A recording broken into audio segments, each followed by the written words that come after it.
Hello viewers, আসসালামু আলাইকুম। সবাইকে ওয়েলকাম জানাচ্ছি নতুন আরও একটি এপিসোড দেখার জন্য।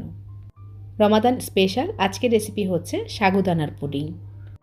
সারাদিন রোজা রাখার পর ইফতারের টেবিলে যদি এমন একটা ঠান্ডা ডেজার্ট রাখা হয় তাহলে কিন্তু সারাদিনের ক্লান্তি এক মুহূর্তে চলে যায়। চলুন তাহলে রেসিপিটি শুরু করি। সাগুদানার পুডিং তৈরি করার জন্য একটা হাঁড়িতে নিয়েছি পর্যাপ্ত পরিমাণে পানি, আর পানিটা যখন ফুটে উঠেছে তখন এখানে অ্যাড করে দিয়েছি হাফ কাপ পরিমাণ সাগু। সাগুটা দিয়ে একটু নেড়েচেড়ে দেবো যেন সাগুগুলো দলা পাকিয়ে না যায়। এবার এখানে অ্যাড করে দিয়েছি কিছুটা ইয়েলো ফুড কালার, আপনারা চাইলে এখানে অরেঞ্জ ফুড কালারটাও দিতে পারেন। কালার অ্যাড করার পরে একটু নেড়েচেড়ে দেবো, আর এটাকে আমি সেদ্ধ করে নেব 15 থেকে 20 মিনিটের মতো।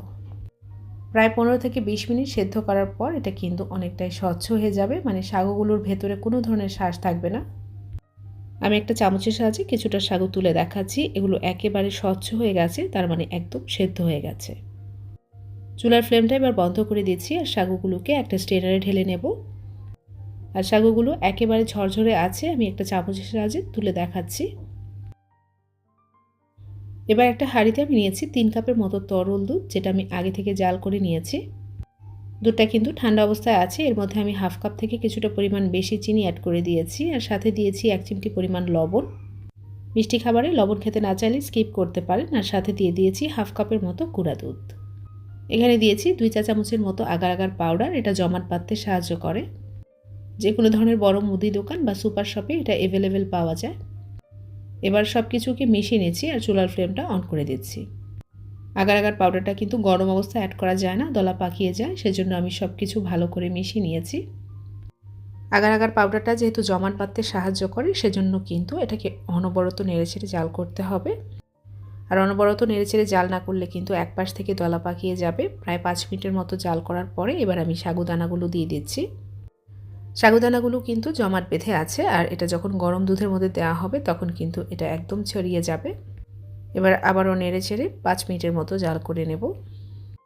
আর এই ডেজার্টটা তৈরি করতে যেহেতু সময় কম লাগে, সেজন্য দুধটাকে কিন্তু আগে থেকে জাল করে নিয়ে তারপরে ঠান্ডা করে এই ডেজার্টটা তৈরি করতে হবে। প্রায় 5 মিনিটের মতো জাল করা হয়ে গেছে। এবার আমি চুলার ফ্লেমটা বন্ধ করে দিচ্ছি। এমন একটা রাউন্ড শেপের মোল্ডের মধ্যে কিছুটা ঘি ব্রাশ করে নিয়েছি। দুধের এই মিশ্রণটা আমি একদম সাথে সাথেই এই মোল্ডের মধ্যে ঢেলে দিচ্ছি। আর এটা কিন্তু চুলা থেকে একদম সাথে সাথে নামিয়ে মোল্ডে ঢেলে দিতে হবে, তা না হলে কিন্তু এটা হাঁড়িতেই জমে যাবে। একটা হুইক্স দিয়ে একটু নেড়ে দিচ্ছি যেন সাগুদানাগুলো ভালোভাবে সেট হয়ে যায়। আর এটা নর্মাল হয়ে গেলে নর্মাল ফ্রিজে রেখে দিব 1 ঘন্টার জন্য। আর ফ্রিজে রাখা ছাড়াও কিন্তু এটা জমাট বেঁধে যাবে। এবার একটা স্প্যাচুলার সাহায্যে চারপাশ থেকে একটু ছাড়িয়ে নিয়েছি। আর যেহেতু একটু ঘি ব্রাশ করে নিয়েছিলাম, যার কারণে এটা ছাড়িয়ে নিতেও কিন্তু সমস্যা হবে না। এবার উপর থেকে একটা প্লেট দিয়ে জাস্ট উল্টো করে ধরলে এটা মোল্ড থেকে বেরিয়ে আসবে। আর আমি যে ফুড কালারটা ইউজ করেছি সেটার কালারটা একটু হালকা, যার কারণে এই পুডিংয়ের কালারটা একটু হালকা এসেছে। আপনারা আরও ডিপ অরেঞ্জ কালার অ্যাড করবেন, তাহলে এর কালারটা কিন্তু দেখতে আরও বেশি সুন্দর আসবে। আসলে কালার তো জাস্ট দেখা সৌন্দর্যের জন্য দেয়া, তবে টেস্টটা কিন্তু অসাধারণ।